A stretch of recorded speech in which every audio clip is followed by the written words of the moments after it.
5장 1절부터 6절 말씀, 하나님께서 오늘 우리에게 주신 말씀은 야고보서 5장 1절부터 6절 말씀, 신약성경이죠. 약 써있는 그 말씀을 같이 교독해서 읽도록 하겠습니다. 야고보서 5장 1절부터 6절까지 말씀, 5장 1절부터 6절까지 말씀, 신약성경 375페이지에 있습니다. 다 찾으셨으면 아멘으로 화답해 주시면 저 한 절 여러분들 한 절 교독하도록 하겠습니다. 교독하겠습니다. 들으라 부한 자들아, 너희에게 이 말 고생으로 말미암아 울고 통곡하리라. 너희 재물은 썩었고 너희 옷은 좀 먹었으며 너희 금과 은은 녹이 쓸었으니 이 녹이 너희에게 증거가 되며 불같이 너희 살을 먹으리라. 너희가 말세의 재물을 쌓았도다. 보라 너희 밭에서 추수한 흉꾼에게 주지 아니한 사실 소리 지르며 그 추수한 자의 우는 소리가 만군의 주의 귀에 들렸느니라. 너희가 땅에서 사치하고 방종하여 살육하는 날에 너희 마음을 살찌게 하였도다. 너희는 의인을 정죄하고 죽였으나 그는 너희에게 대항하지 아니하였느니라. 아멘. 네. 오늘 설렘 예배 오신 여러분들 한 분 한 분을 예수님의 마음으로 사랑하고 존경하고 축복합니다. 우리 말씀 듣기 전에 가슴에 손을 얹고 믿음으로 선포하면서 같이 말씀 듣기를 원합니다. 하나님이 나와 함께 하십니다. 하나님이 나와 함께 하십니다. 하나님 나에게 말씀하십니다. 하나님이 나에게 말씀하십니다. 하나님 나를 붙잡고 계십니다. 하나님이 나를 붙잡고 계십니다. 아멘. 기도할 때 들으셨겠지만 원래 우리가 어제는 강복절이고 오늘은 저희가 광복 감사주일로 보통 예배를 드립니다. 재헌절 때 보통 많이 이야기를 하지만 재헌국회가 이제 시작되어질 때 우리나라가 이제 법이 정해지고 우리나라가 어떤 나라인지를 선포할 때에 이승만 대통령이 기도하죠. 선언합니다. 이 땅은 하나님의 전적인 은혜 가운데 이렇게 광복을 맞았습니다. 약 48명이 그 당시 그리스도인이었고요. 나머지 분들 그리스도인이 아니셨어요. 근데 그렇게 동의하시는 분은 그 자리에서 다 일어나 주십시오 할 때 모든 사람들이 다 일어났어요. 그리고 이렇게 하나님께서 광복을 주신 것들이 인정하시는 분들 다 같이 박수를 하는 그 영광 돌리자. 그래서 약 190명의 국회의원들이 다 같이 하나님께 박수하고 감사기도하고 특별히 대표기도로 감리교 목사님이셨던 이윤영 목사님께서 국회의원이 되셔서 감사기도를 드리셨습니다. 그러니까 우리나라의 시작, 사실상 광복의 모든 과정들을 보면 여러분 하나님의 은혜 아니고서는 이 땅 가운데 광복이라고 하는 그 큰 기쁨을 얻을 수 없어요. 이것은 믿는 우리에게, 지금 21세기를 살아가는 우리에게 아주 중요한 것을 알려주는데 우리가 영적인 광복을 얻기 위해서는 우리의 수고와 우리의 땀과 하나님의 말씀의 순종도 필요하지만 전적인 하나님의 은혜가 필요하다는 것을 우리에게 다시금 말씀하고 있다고 저는 생각하고 있습니다. 여러분들 하나님께서 전적인 은혜 가운데 우리를 구원해 주셨어요. 아멘이십니까? 우리가 많은 사람들이 때로는 도덕으로, 때로는 지식으로, 때로는 여러 가지 물질로 내 모든 죄의 문제들을 해결해 보려고 애써보지만 그러지 못했어요. 그러나 예수 그리스도의 십자가의 전적인 은혜를 통해서 우리가 하나님께로 나아갈 수 있는 은혜를 얻은 거예요. 그래서 여러분 우리의 구원은 하나님께서 허락해 주신 거예요. 여러분 오늘 이 고백이 저와 여러분의 삶 가운데 꼭 있기를 소망하고요. 특별히 저희가 이제 어제 말씀 준비하면서 고민이 많이 들었어요. 이게 다음 주까지 할까 이번 주까지 할까 이제 고민하다가 일단 오늘까지 해서 재물에 대한 부분들 마무리 좀 해보려고 합니다. 여러분들 제가 이 물질에 대한 때로는 돈에 대한 설교를 하려고 시작할 때부터 핵심 포인트는 이거였습니다. 우리의 신앙이 견고하지 않으면 언제든지 흔들릴 수 있고 돈에 대한 위치가 포지션이 정확하지 않으면 우리의 신앙은 항상 그 돈이 우리를 무너뜨릴 수 있는 가능성이 있다는 거예요. 한국교회는 그동안 물질에 대해서 상당히 열어놓고 그것을 선용할 수 있다고 많이 가르쳐왔어요. 저 역시도 마찬가지입니다. 그럼에도 불구하고 제가 이번에는 약간 부정적인 측면, 위험한 측면들을 강조하는 이유는 바로 이것 때문인 거예요. 그러니까 너무 한쪽으로 기울어졌던 이 모습들을 좀 중심을 잡기를 원하는 것이죠. 그리고 무엇보다도 우리의 신앙을 다시금 점검하기를 원하는 부분들이 더 큰 거예요. 그렇기 때문에 여러분들 말씀 드릴 때에 때로는 여러 가지 상황상 하나님 앞에 물질을 더 드리고 싶지만 드리지 못하는 분들이 있을 수 있거든요. 그런 부분들에 대해서 여러분 자유하셨으면 좋겠어요. 하나님께서 저는 교회를 이끌어가면서 작년에 하나님 앞에 고백한 건 이 교회가 물론 개척할 때도 그랬지만 작년에 진짜 실질적으로 고백했거든요. 하나님 이 교회 진짜 주님 것입니다. 주님이 이끌어 주십시오. 주님이 채워주시고 주님 흘려보내시길 원하신다고 한다면 주님께서 계속적으로 흘려보내 주십시오. 나머지 것들은 저희가 순종하면서 순종하되 나머지 것들 우리가 진짜 필요하고 우리 교회 가운데 되어져야 될 일들은 하나님께서 더 해주실 줄 믿습니다. 그렇게 해서 이제 작년 한 해 끌어오고 올해 끌어가고 있는데 정말 교회의 주인은 하나님이셔야 해요. 저는 소망하는 건 저와 여러분들이 꼭 이 마음을 기억하고 오늘도 하나님의 말씀 좀 들었으면 좋겠습니다. 여러분들 최근에 시간들을 좀 생각해 보셨으면 좋겠어요. 여러분들이 가장 기쁘게 했었던 일은 무엇인가? 내가 뭐 때문에 기분이 좋았지? 뭐 때문에 좀 신이 났지? 어떤 것이 생겼을 때 내가 기분이 좋았지? 한번 좀 생각해 보시겠습니까? 딱 떠오르는 장면이 있으세요? 내가 너무 행복했어. 여러분 그런 것 중에 혹시나 하나님을 만나서 때로는 말씀을 읽다가 그렇게 막 기뻐했었던 경험이 있는지요? 아니면 누군가가 무언가를 사줘서 때로는 내가 그 통장에 있는 잠깐 스쳐간 월급 그것을 보고 여러분 우리의 기쁨의 어떤 근원 그것이 우리의 삶에 가장 실질적인 영향을 많이 준다고 생각해요. 특별히 만약에 그것이 물질 때로는 돈이라고 한다면 오늘 이 시간에 우리에게 또 주시는 말씀을 통해서 다시 또 점검하고 말씀을 또 통해서 은혜를 받기를 원합니다. 야고보 사도는 실질적으로 마지막 초대교회의 마지막 어떻게 보면 영적인 지도자 중에 하나였어요. 그러니까 12 제자와 함께 초대교회를 이끌어가는 아주 강력한 사도였습니다. 그 야고보 사도가 이제 초대교회를 보면서 교회를 이끌어가면서 답답함을 느끼는 게 많이 있었어요. 그리고 그리스도인들의 삶에서 부딪히는 문제들 그것들을 가지고 많이 말씀을 했죠. 거기서 말하는 핵심은 무엇입니까? 입으로만 하는 믿음의 고백은 입술로만 하는 믿음의 고백은 참 고백이 아닐 수 있다는 거예요. 그렇게 살려고 삶에서 그런 열매들이 보이지 않으면 그것은 어떻게 보면 종교적인 행위일 가능성이 상당히 높다고 이야기해요. 물론 우리가 입술로 고백할 때 여러분 그 고백의 선포를 통해서 여러분 우리가 정말 믿음이 시작되어지기도 하고 자라기도 합니다. 그러나 말로만 내가 믿습니다 라고 해서는 안 된다는 거예요. 특별히 이 야고보 사도는 초대교회 성도들에게 아주 강력하고 때로는 엄중하게 말씀하고 있습니다. 자, 1절 말씀 한번 보시죠. 같이 한번 읽어보겠습니다. 시작. 들으라 부한 자들아 너희에게 임할 고생으로 말미암아 울고 통곡하라. 아멘. 여러분 이 부한 자들 이 말씀을 들어야 될 사람들은 누구냐면 부한 자들. 그러면 여기서 이 말씀을 듣는 우리는 자유함이 있죠. 왜요? 나는 부한 자가 아니거든. 나한테 주시는 말씀이 아니거든. 나는 부한 자가 아니니까. 근데 여러분 부라는 것은 상대적인 거죠. 제가 이제 북한사역 하시는 목사님 한번 뵀었었는데 그분이 그런 얘기 하시더라고요. 우리나라에서 이제 여러 가지 경로를 통해서 이제 쌀이 가든지 여러 가지 소가 가든지 그랬었던 경험들이 많이 있잖아요. 쌀이 갈 때 이제 그 목사님이 이제 기독교 연합회 대표로서 이제 쌀을 가지고 이제 북한에 갔는데 이제 쌀을 이제 내리면 이제 담당 고위 그 북한분이 그렇게 물어보더래요. 거기 남조선에서는 음식물 처리하는 비용이 어마어마하디요? 이렇게 물어봤다는 거죠.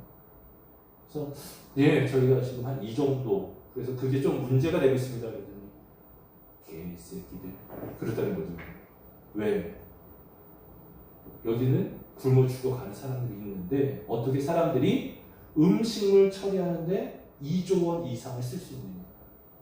그게 말이 다 되냐? 그런 얘기를 했다는 거예요. 그러니까 그들도 이미 우리나라가 얼마큼 잘 사는지 알고 있어요, 다. 여러분, 부라는 건 상대적인 거예요. 아프리카에서 사는 사람들, 그 사람들이 우리의 모습을 보면 부하죠. 왜요? 걔네들은 하루에 한 끼 먹는 것도 힘들거든요. 그러나 여러분, 우리가 지금 뭐 성도에 이렇게 계신 분들, 정말 잘 사시는 분들 있잖아요. 그런 분들 보면 우리는 상대적으로 나 오늘 너무 가진 게 없는 것 같아 라고 생각이 들 때도 있잖아요. 그러나 우리가 또 소망하는 것은 또 어디예요? 부한 자의 삶이잖아요. 그렇기 때문에 어쩌면 이 말씀이 우리에게 꼭 듣고 기억해야 될 말씀인 것 같아요. 여러분들이 나는 부자로 살지 않겠어. 나는 오직 거룩고 성결한 삶을 살기를 원해 라고 하면 모르겠는데 지금보다 조금 더 윤택하고 좀 더 편한 삶, 그 삶을 추구한다고 한다면 이 말씀을 우리가 들어야 된다는 거죠. 아멘이십니까? 예, 여러분들 꼭 이 말씀을 듣고 부한 자들 되셨으면 좋겠어요. 부한 자들이 되나 정말로 건강한 부한 자들이 되셨으면 좋겠고 하나님께서 말씀하시는 것들을 잘 기억하셨으면 좋겠습니다. 자, 여러분들 이 말씀을 통해서 왜 이 야고보 사도가 부한 자들이 너희에게 임할 고상으로 말미암아 울고 통곡할 준비를 해라. 때로는 통곡을 하라라고 이야기를 하는 줄 기억하셔야 돼요. 예수님께서 마태복음 19장 24절 말씀에 이런 말씀을 했어요. 같이 한번 읽어볼까요? 시작. 낙타가 바늘기로 들어가는 것이 부자가 하나님의 나라에 들어가는 것보다 쉬우니라. 예수님께서 이 말씀을 하실 때에 제자들은 어땠을까요? 당연하죠. 그 당연한 얘기입니다. 라고 반응했을까요? 아니면 헐! 하셨을까요? 제자들의 반응은 헐이었습니다. 왜 그러냐면 그때 당시 유대교의 아주 중요한 교리 중에 하나는 이거예요. 내 영혼이 잘 된다, 범사가 잘 된다. 지금 순복음교회에서 이야기하는 거죠. 우리의 영혼이 잘 된다고 하면 우리의 일상도 잘 돼야 됩니다. 그렇기 때문에 이때 당시 많은 유대교인들은 부자라고 하는 것은 하나님께 복받은 사람인 거예요. 그래서 그들은 하늘나라에 갈 수 있다라고 생각하는 거예요. 그래서 예수님께서 지난주에 우리가 나눴던 부자와 거지 이야기할 때에 그 비유할 때도 제자들의 표정은 아마 했을 겁니다. 그래서 예수님께서 이 말씀을 하셨을 때 낙타가 바늘기로 들어가는 거. 여러분 쉬워요? 어려워요? 불가능한 일이죠. 그만큼 부자가 하나님의 나라에 들어가는 것이 어렵다라고 이야기를 하는 이 이야기를 들은 제자들이 놀라는 거예요. 기존까지는 본인들이 생각했을 때 부자들은 하나님의 나라에 들어갔다라고 생각하고 있거든요. 제자들은 생각을 할 겁니다. 아니 웬만한 부자 아니면 웬만한 재산을 가진 사람이 아니면 들어갈 수 없다는 뜻입니다. 진짜 웬만한 동네 부자들, 유지들은 못 들어가고 더 큰 부자들만 들어간다는 말인가? 라고 생각했을 겁니다. 여러분, 주님께서 이 질문에 뭐라고 이야기하셨냐면 사람으로는 할 수 없으나 하나님으로서 다 하실 수 있다라고 이야기해요. 그러니까 사람의 능력으로는 부자가 하나님의 나라에 들어가는 건 어려워요. 인간적인 계산과 생각으로. 그러나 하나님은 부자도 하나님의 나라에 들어가게 하실 수 있다라고 말씀하고 있는 거예요. 여러분 이 이야기는 두 가지 의미를 내포하고 있는데 첫 번째는 뭐냐면 구원은 하나님의 은혜다라고 하는 거예요. 그리고 두 번째는 부자 스스로는 하나님의 나라에 들어갈 수 없지만 하나님은 그렇게 만드실 수 있다. 뭐 같은 내용이지만 여러분 그 대표적인 예가 삭개오죠. 삭개오는 부자였거든요.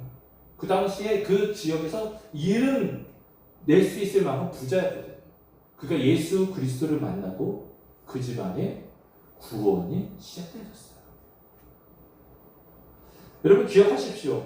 여러분 낙타가 바늘귀로 들어갈 만큼 작아지는 것도 불가능한 것이지만 부자가 하나님의 나라에 적합하도록 스스로 변화되는 것도 불가능해요. 그러나 하나님을 만나면, 그가 진짜 하나님을 만나면 우리 하나님은 둘 다 하실 수 있지만, 둘 다 하나님은 능력이 있으시기에 낙타를 조그맣게 만들어서 바늘기로 통과하게 하실 수 있지만, 부자들에게 하나님의 말씀을 듣게 하여서 회개시켜서 하나님의 나라에 들어가는 일을 더 즐거워하시는 것이죠. 여러분, 우리가 이 말씀을 통해서 꼭 기억해야 될 것은, 여러분, 많은 이 당시 초대교회의 많은 부자들이 마치 교회는 열심히 다니는데 하나님을 모르고 신앙생활하는 모습들이 너무 많았던 거예요. 여러분, 저는 소망하는 것은 여러분들이 부자가 부자이시거나 부자가 되려고 하시거나 때로는 부자가 아닌, 어떻게 보면 우리가 흔히들 이야기하는 중산층이시거나 누구든 관계없어요. 꼭 하나님을 아셨으면 좋겠고 하나님을 만나셨으면 좋겠어요.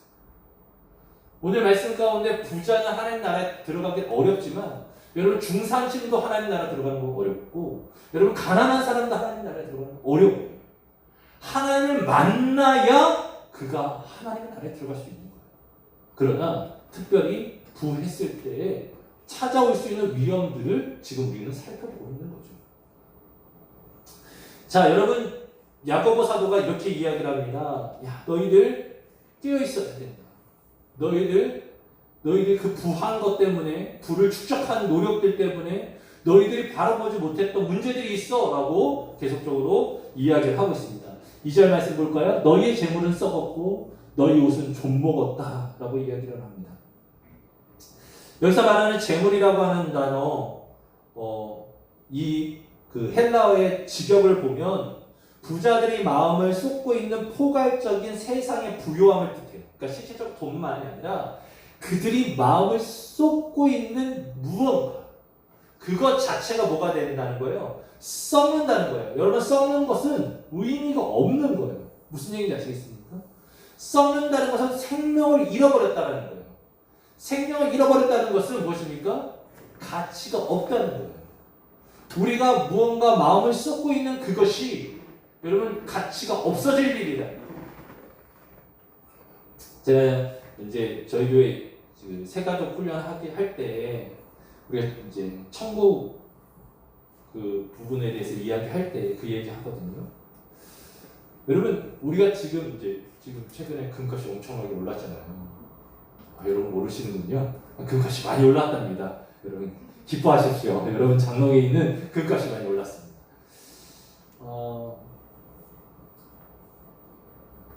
그런데 여러분, 하나님 나라에는 금이 가치가 있을까요, 없을까요? 여러분, 금이 귀한 건 희소성 때문인 거죠. 그죠? 근데 하나님 나라에는 뭐라고 되어 있습니까? 길이, 황금길이라고 하죠. 여러분, 그렇기 때문에 하나님 나라에는 금이 큰 가치가 없는 거예요. 여러분이 나중에 갈 하나님의 나라의 그 집에는 막 벽에 이렇게 보석들이 박혀져 있어요. 할렐루야. 근데 여러분, 보석이라는 게 여러분 없어야 가치 있는 거지, 흔하면 가치가 없는 거예요. 여러분, 황금 길이 있는데 황금의 가치가 있겠습니까, 없겠습니까? 없죠. 얼마큼 가지고 있어야지 그게 가치가 있겠어요. 막 여러분, 물론 이제 수석 같은 거는 좀 비싸겠지만 돌 다니다가 떨어져 있는 돌들 막 가치 있게 여깁니까? 그렇지 않죠. 왜요? 흔하니까. 이들이 정말로 열심으로 모았던 여러 가지 것들, 뭐 옷 같은 경우도 부의 아주 중요한 상징적인 표현이에요. 이때 당시에 여러분, 옷은 생명이었어요. 생명. 이스라엘 백성들에게, 때로는 이 당시 중동 사람들에게 옷은 생명이었어요. 그래서 율법 가운데도 너희들 옷을 저당 놨거든 저녁에는 돌릴 줄 아는 거예요. 왜요? 낮과 밤의 온도가 차이가 크니까. 그래서 그거 없으면 얼어 죽는 사람들이 있으니까.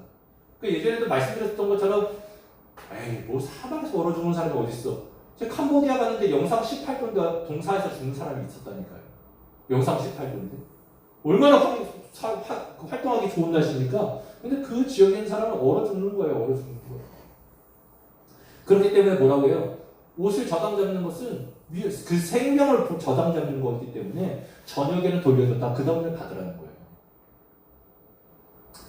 여기 이 사람이 이야기하는 이 옷이 좀먹을 정도로 이 사람은 아주 옷이 많이 있었어요. 다른 사람들에게 정말로 하나부터 생명 같은 것들이 이 사람에게는 넉넉하게 있었던 것이죠. 3절 말씀 뭐라고 이야기합니까?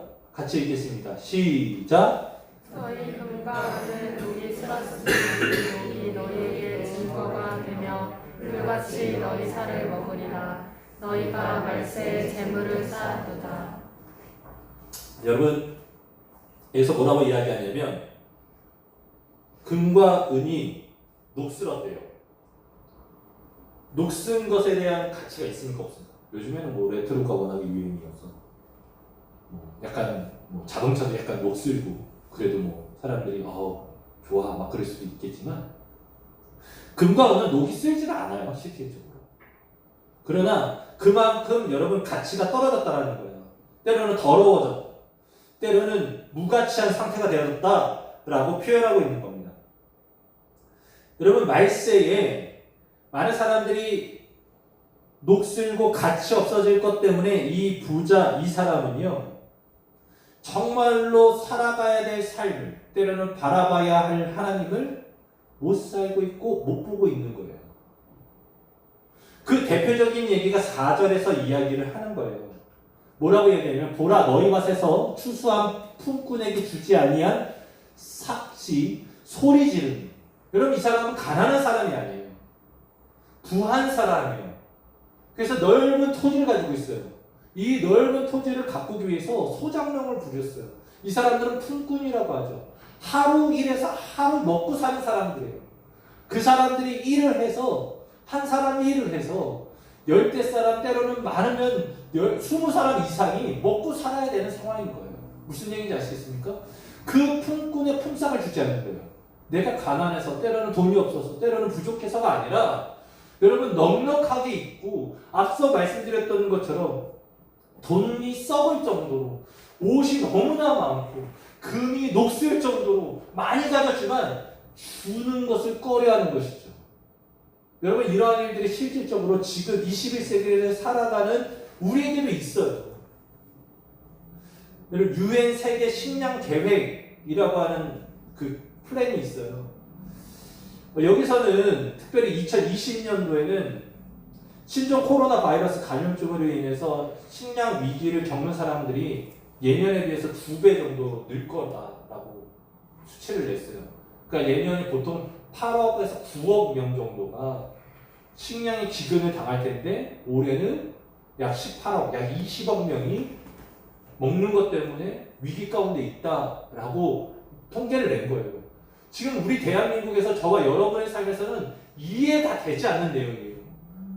컵라면 먹으면 되지. 예전에 막 어른들이 할머니는 먹을 게 없어가지고 산에 가가지고 나무 껍데기 꺾어서 먹었어. 그랬더니 딸이 할머니 왜 그래? 편의점 가서 라면 끓여 먹으면 되지. 뭐 이런 얘기 했었다는 거잖아요. 지금 우리의 삶에서는 이해가 안 돼요, 이 내용이. 그런데 여러분 진짜 그런 일이 벌어지고 있다는 거예요. UN 지금 자문위원이면서 사회학자인 장 징글러라고 하는, 징글러. 이분이 뭐라고 이야기를 했냐면, 이 기아에는 2가지 원인이 있다고 합니다. 이 기근에는, 지금 현대를 살아가고 있는 우리가 만나는 약 이제 20억 명이 당할 이 기근은 2가지 원인이 있대요. 하나는 가뭄, 때로는 자연재해. 지금 이제 막 애호박 6,000원이라면서요. 홍수 때문에 애호박 값이 막 천정부지로 올라서 6,000원 정도 된다고. 그러니까 이런 자연 피해로 인해서 일시적으로 인한 기아가 생길 수 있대요. 뭐 전쟁이 임하거나 내전이 있거나 그런 문제로 인해서. 그건 일시적인 일회적인 기아라는 거죠. 그러나 이 기아보다 더욱 심각한 문제는 국내외적인 정치적인, 때로는 종교적인 마찰, 또 가장 중요한 다국적 기업의 횡포로 인한 구조적 기아가 더 큰 문제이다라고 얘기해요. 지금 우리가 만나는 기아는 인간의 능력이 부족해서가 아니라는 거예요. 우리가 지금 먹을 수 있는 것이 없어서가 아니라는 거예요. 이미 우리는 인류의 2배가 먹고 남을 양의 식량을 생산하고 있어요. 그러니까 지금 온 세계 사람들이 먹고 남을 양의 2배, 그걸 생산하고 있어요. 그러면서도 올해 약 20억 명이 굶어 죽을 위기에 처해 있다는 거예요. 20억 명이면 3분의 1이거든요. 이해되세요? 전 세계 인구의 3분의 1이에요. 여러분, 전 세계에서 그 소출되어지는 이 옥수수, 이걸 이제 아이들한테 좀 주면 되는데, 이거 가격 맞추겠다고? 너무 많이 났으니까 어떻게 해요? 그냥 있는 그대로 그냥 바닥으로 밀어두는 거예요. 왜? 가격 맞춰야 되니까. 우리 뭐 배추 파동 나면 그냥 갈아엎는 거죠. 그냥 바닥으로 그냥 밀어넣는 거예요. 그리고 옥수수 생산량의 4분의 1을 부유국에, 그러니까 잘 사는 나라에 소고기를 납품하기 위해서 소에게 먹여요. 전 세계에서 만들어진 옥수수의 4분의 1을 소에게 먹입니다. 소 사료가 되는 거죠. 그리고 나서 이 소가 살찌우고 있어요. 근데 이 소값을 조절하기 위해서 1년에 약 200만 마리가 그냥 죽어요. 그 고기화돼서 판매되는 게 아니라 그냥 없애는 거예요. 참 재밌죠? 여러분, 전 세계가 먹고도 남을 양의 4분의 1을 소에게 주는데 그 소가 열심히 먹고 살찌잖아요. 근데 그 소를 다 고기화해서 때로는 사람들에게 공유하는 게 아니라 값을 맞추기 위해서 약 200만 마리는 죽여서 그냥 매장해버리는 거고, 그 나머지 고기만 값을 만드는 거예요. 이게 뭐라고요? 앞서 말씀드렸던 구조적 기여다. 앞서 말씀드렸던 이 다국적 기업들이 더 많은 수익을 얻기 위해서 일부러 그렇게 만들어 나간다는 거죠. 앞서 말씀드렸던 이 부자도 여러분 분명하게 부자의 이름 자체가, 호칭 자체가 부유한 자예요. 그런데 그의 밭에서 일하는 그 일꾼, 품꾼에게 제공하지 않는 거죠. 그럼 가난한 자가 그랬다고 한다면 우리는 이해될 수 있으나 부한 자가 이렇게 살아가는 거 우리는 이해할 수 없어요. 그런데 우리는 그런 시대를 살고 있다. 그렇게 우리는 깨어 있어야 되는 거죠. 저를 소망하는 것은 여러분들이 큰 회사, 때로는 큰 영향력을 나타낼 수 있었으면 좋겠어요. 그래서 선한 영향력들을 흘려보내실 수 있었으면 좋겠어요. 그래서 저희가 이 시즌 끝나면 잠깐 아주 짧은 말씀 강의 설교하고 다시금 우리가 일과 영성이라고 하는, 우리가 비즈니스를 어떻게 해야 되고 어떻게 사회적인 생활을 해야 되는지에 대해서 같이 좀 공부하기 원하는데, 그래서 이제 한 분, 비즈니스 선교하시는 좋은 강사님 한 분 계셔서 그분도 좀 초청해 보려고 해요. 어찌됐든 저는 오늘 이 말씀을 준비하면서 진짜 이럴 수 있구나.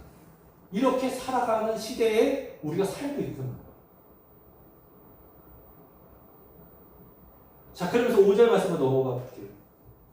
너희가 땅에 사치하고 방종하여 살육의 날에 너희의 마음을 살찌게 하였도다 라고 이야기를 해요. 이 부유한 마음을 가진 사람들이 이 땅에 살면서 사치하고 어떻게 하면서 방종하면서 살면서 너희의 마음을 살찌겠다. 우리 또 마음을 살찌겠다는 표현이 이게 되게 좀 좋잖아요. 나의 마음을 좀 풍성하게 했어요. 부유하게 했어요. 그런데 그게 아니에요. 여러분, 마음을 살찌게 하는 것은 어떻게 보면 주님을 사랑하는 것이고 때문에 주님 앞에 서는 것인데, 그렇지 않고 살찌는 거죠. 그러니까 잘못된 살이 찌는 거예요. 뭐로? 사치와 방종.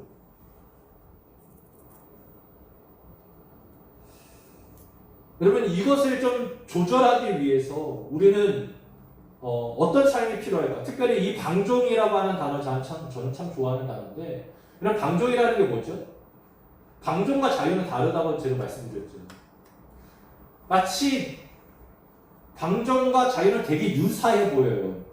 자유롭게 뭔가 살아가는 모습이거든요. 내 마음대로. 그런데 여러분 자유는 법 테두리 안에서 누리는 삶이 자유예요. 방종은 법 테두리 밖에서 마음대로 살려고 하는 것이 방종이에요. 이거랑 똑같아요. 운전할 때 여러분 여기 도로 달리는 분들이 교통법규라고 하는 이 법 안에서 자유롭게 다니시는 거잖아요. 그죠? 이 법 안에서 때로는 고속도로 들어가면 미니멈 50km, 맥시멈 100km, 그 80km 가도 문제되지 않아요. 무슨 얘기인지 아시겠죠? 그 룰 안에 있으니까. 내가 95km 가든 97km 가든 문제되지 않아요. 무슨 얘기인지 아시겠습니까? 이게 자유예요. 그런데 방종은 뭐냐면 법 밖에 있는 거예요. 내가 책임질 수 없는 영역에서 마음껏 다니는 거죠. 어제 모르겠어요. 저는 방종이라고 생각해요. 광화문에 모였던 분들이 자유라고도 할 수 있겠지만 방종에 가까웠다고 생각해요.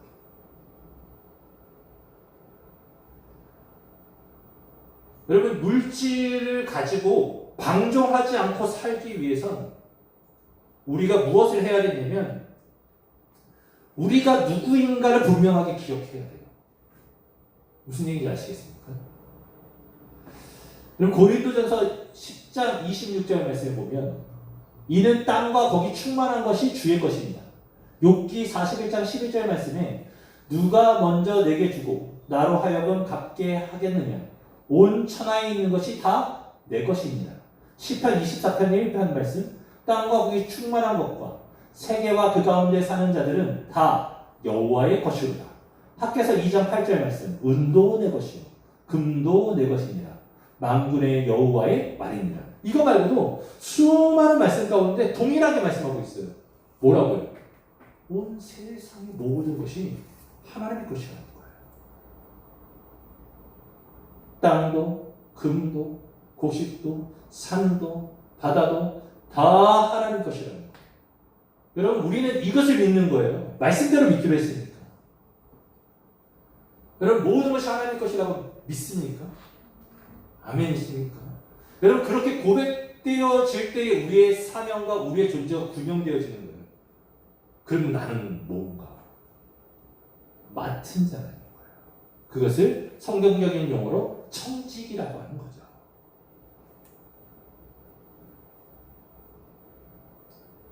여러분 하나님께서 여러분을 청지기로 부르셨어요.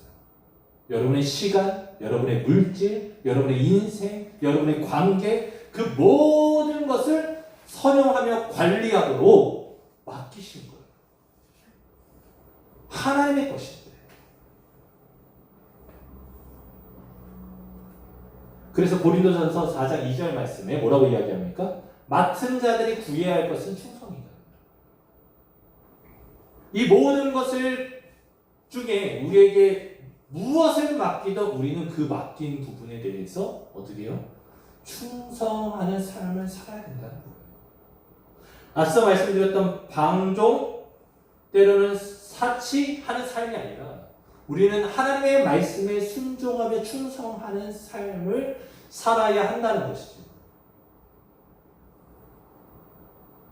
그래서 때로는 모든 그리스도인이 다 가난해야 됩니까? 모든 그리스도인이 금욕적이어야 됩니까? 아니에요. 때로는 하나님께서 어떤 사람에게는 부를 맡기실 수 있고 어떤 사람에게는 많은 자녀를 맡기실 수 있고 어떤 사람에게는 어떤 역할을 맡기실 수 있는 거예요. 그것에 충성하시라고요.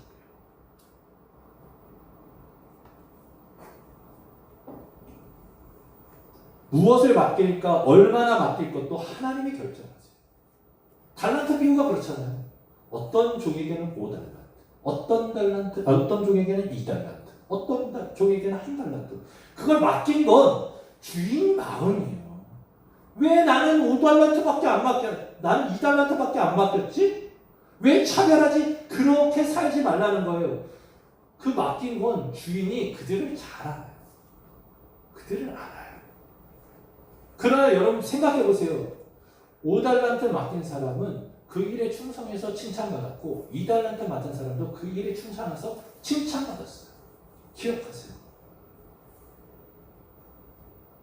한 주님은 더 큰 거, 더 작은 걸 맡긴 것이 중요한 것이 아니라 그 사람들이 충성하는 그 태도를 귀히 여기십니다.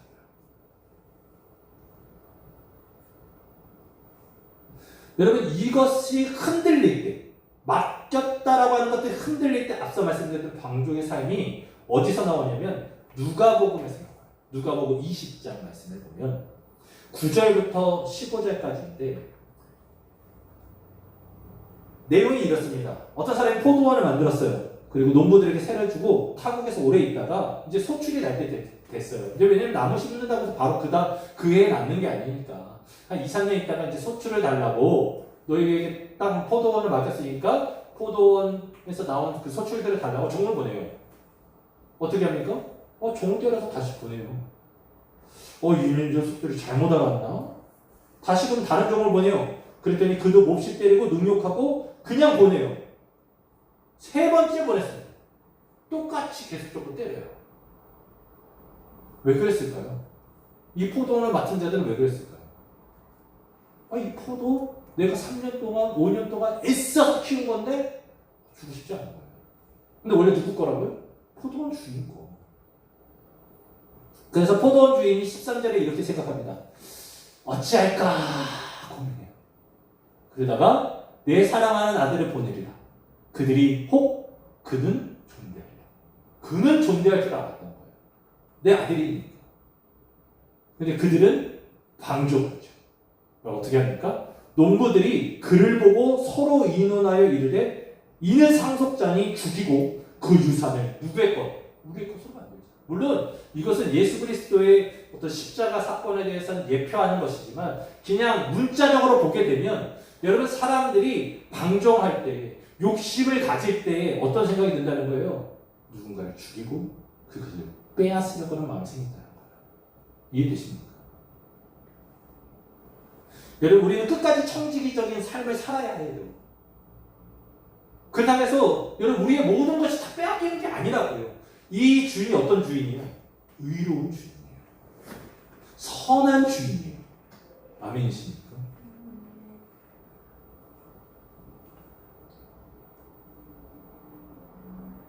그렇기 때문에 우리는 어떻게 됩니까? 우리가 살아가는 매일매일의 삶 가운데 하나님 앞에 정직한 삶, 청지기적인 삶을 살아가면서 주님 오실 날에 기대하며 준비하는 거죠. 땅속에 보화를 감춰놓고 그냥 주인은 그냥 나쁜 사람이야 라고 생각하는 것이 아니라 나에게 1달란트 맡겨주셨다고 한다면 그것을 최선을 다해서 선용하면서 충성할 때에 주님께서 잘했다, 충성된 종아 라고 칭찬하시고 격려하실 거죠. 그러면서 6절에 너희는 의인을 정죄하고 죽였다. 결국은 열심히 너희와 계약 맺은 그 사람들, 최선을 다해서 살아갔던 그런 사람들을, 선한 사람들을 너희들이 악자로 죽였다. 그러니까 부한 사람들이 여러분 어떤 사람들이고요? 이 가난하고 궁핍한 그들을 돌보지 않고 방종하면서 줄 수 있음에도 주지 않고 결국 사람들까지 어려움을 취하게 만들었다는 것이죠. 여러분 꼭 기억하십시오. 우리가 여러분 어떤 한 제스처 하나하나가 여러분 생명을 살릴 수 있는 일들이 너무나 많아요.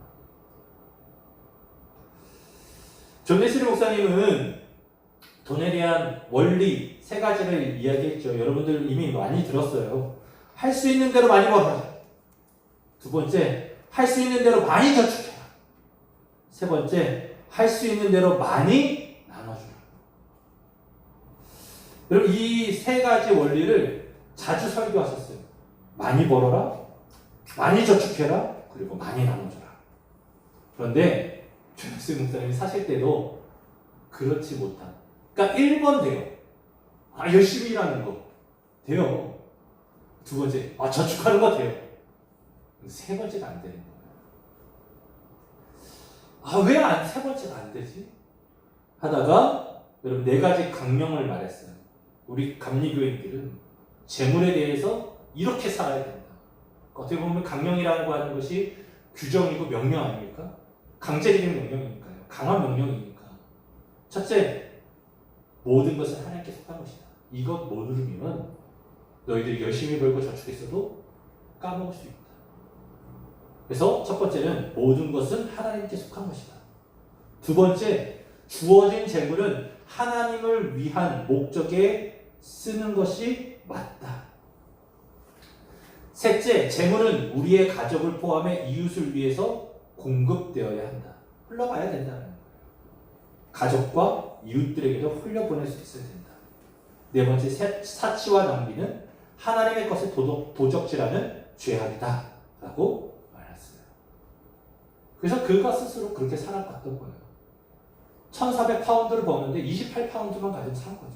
나머지는 가난한 이웃들에게 구제하고 나눠주고 베푸는 삶을 사는 거죠. 그래서 7절 8절의 말씀에 이렇게 말씀하고 있어요. 같이 읽겠습니다. 시작. 그러므로 형제들아, 주께서 강림하시기까지 길이 참으라. 보라, 농부가 땅에서 나는 귀한 열매를 바라고 길이 참아 이른 비와 늦은 비를 기다리나니 너희도 길이 참고 마음을 굳건하게 하라. 주의 강림이 가까우니라. 아멘. 여러분, 우리가 하나님께서 욕심이나 때로는 여러 가지 문제들을 가지고 우리의 신앙을 점검해 보세요. 특별히 물질을 가지고도 점검해 보세요. 여러분, 십자가를 통과한 믿음을 가지고 살고 있는가? 이 질문에 우리는 아멘 하지요. 그런데 여러분, 십자가를 통과하지 않는 사람들은 예수를 잘 믿어도 결국 죽음에 대해서, 물질에 대해서 해결되지 않아요. 그러나 십자가를 통과한 사람들은 물질, 죽음, 우리에게 가장 강하게 도전해오는 것을 극복할 수 있어요. 그리고 극복하셔야 합니다. 우리 안에 정말로 우리가 가난한 사람이 되지 않을까, 이 염려로 묶여서 사는 자들이 있어요. 여러분, 나는 죽고 예수로 사는 사람의 삶에 분명한 믿음이 있지 않으면 우리는 두려움과 염려 속에서 묶이면서 살아갈 수밖에 없어요.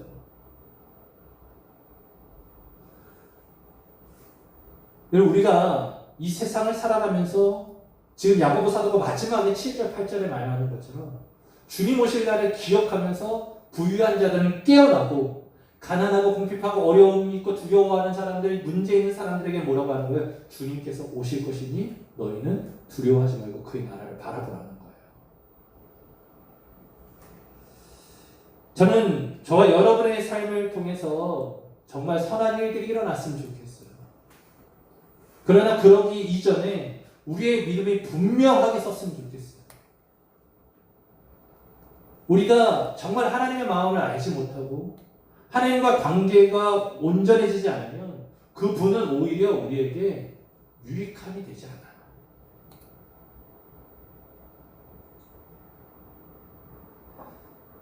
제가 참 좋아하는 말씀인데 사무엘상 2장 7절부터 8절 말씀에 여호와는 가난하게 하시고 부하게도 하시고 낮추기도 하시고 높이시기도 하신다. 여러분, 아멘이십니까? 우리 하나님은 이렇게 하실 수 있는 하나님이신 거예요. 그렇기 때문에 어떻습니까? 우리가 지금 좀 어려운 상황이 있다 할지라도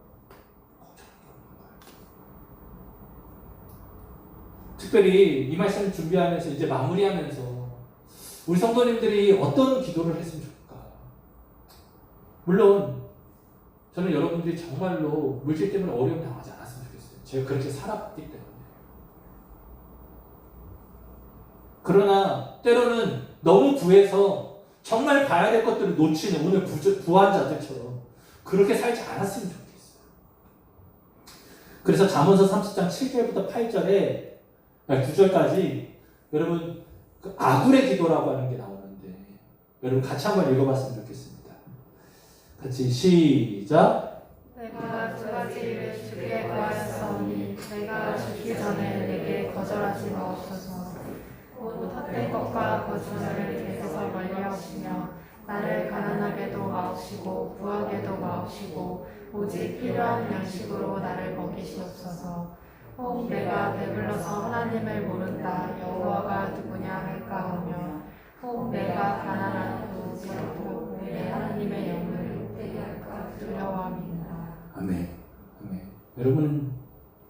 여러분의 평생에 이 기도 제목이 있었으면 좋겠어요. 하나님이 그 누구보다 처음에 말씀드렸던 것처럼 그 누구보다 우리 하나님께서 여러분의 필요를 아세요. 들의 피는 백합화보다 하늘에 나는 새들보다 여러분들의 필요를 아세요. 그리고 여러분들 누구보다 하나님께서 하실 수 있어요. 앞서 우리가 봤던 것처럼 가난하게도 하실 수 있고 부하게도 하실 수 있어요. 그럼 오늘 기도 제목처럼 내가 배불러서 하나님 모른다고 하는 이들이 나타날까 봐 여러분 꼭 기억하셨으면 좋겠습니다. 우리 찬양 하나 하고 마무리하겠습니다.